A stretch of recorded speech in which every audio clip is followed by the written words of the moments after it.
Қайырлы күн қыздар, сіздерді өз арнамда тағы да көргеніме қуаныштымын. Бүгін сіздермен бірге салмасына сүзбе қосып дайындалатын творожное бабочки тәттісін дайындайтын боламыз. Аузыңызға салсаңыз еріп кететін керемет тәтті.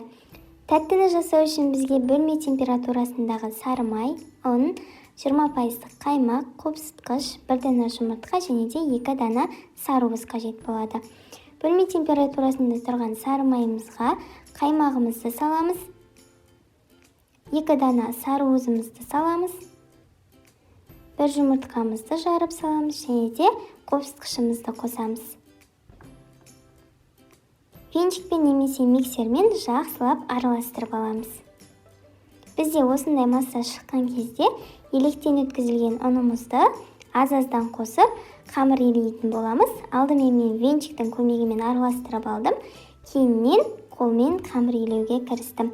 Ұнның барлығын дерлік бірден салып жібермеңіздер. Әркімде ұн әрқалай болғандықтан кішкене аздау немесе кішкене көптеу кетуі мүмкін. Жалпы 450 грамм ұннан асырмаңыздар. Бізде қамыр осындай кішкене ғана қолға жабысатын болып шығады. Енді осы қамырымызды целлофанға салып 10-15 минутқа тоңазытқышқа жіберетін боламыз. Бізде майы кішкене қатып, қамырымыз формасын ұстайтын болады. Енді салмасын дайындаймыз. Ол үшін бізге сүзбе қажет. Кішкене құрғақтауын пайдаланғандарыңыз дұрыс. Қант қажет, крахмал қажет және де 1 дана жұмыртқа қажет. Сүзбеміздің үстіне жұмыртқамызды, крахмалымызды және де қантымызды қосамыз. Және де блендердің көмегімен жақсылап езіп аламыз. Мейлінше блендерді пайдаланғандарыңыз жақсы. Измельчительдеріңіз болса, оны да пайдалансаңыздар болады. Жалпы бізде осындай біркелкі масса шығуы қажет.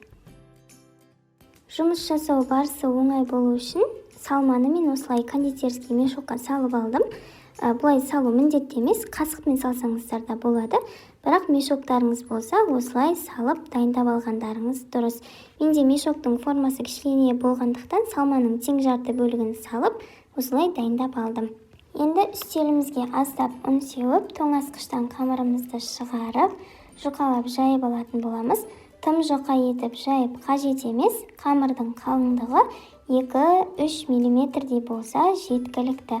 Мінекей мен қамырды жұқалап жайып алдым. Енді кез келген дөңгелек шығаратын бокалды немесе пиаланы пайдаланып, осылай дөңгелектерді кесіп алатын боламыз.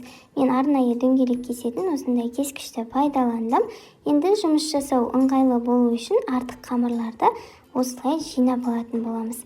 Бұл қамырларды тастап қажет емес, барлығын жақсылап біріктіріп, қайта жайып, дөңгелектеп осылай кесіп алып, қайта жұмыс жасауға болады. Енді дөңгелек қамырларымыздың үстіне жаңа дайындап алған сүзбелі салмамызды салып шығамыз. Тым көп салып жібермеңіздер, тым аз да болып қалмасын. Дәл видеодағыдай салсаңыздар жеткілікті. Енді көбелектерімізді тиюге кірісеміз. Қамырымыздың екі жағынан алып, ортасына алып келіп жапсыратын боламыз.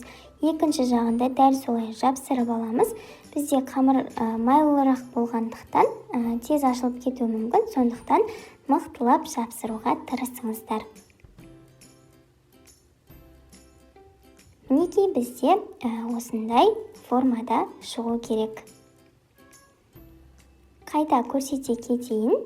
Қамырымызды алып, дәл осылай түйіп алатын боламыз. Видеоға мұқият қарасаңыздар, барлығы түсінікті деп ойлаймын.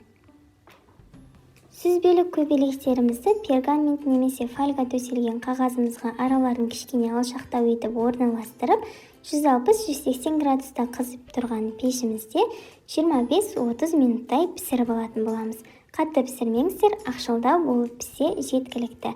Енді осылай қант ұнтағын аламыз. Үстінен пісіп шыққан осындай әп-әдемі сүзбелі көбелектерімізді салып, қант ұнтағына малып алатын боламыз.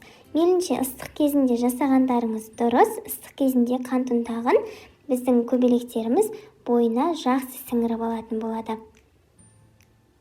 Дәл видеодағыдай барлық жеріне қант ұнтағын тигізіп, ыдысымызға салып алатын боламыз.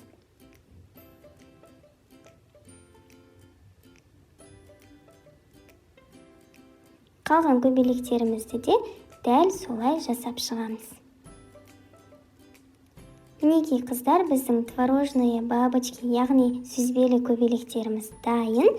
Міндетті түрде жасап көріңіздер, ас болсын.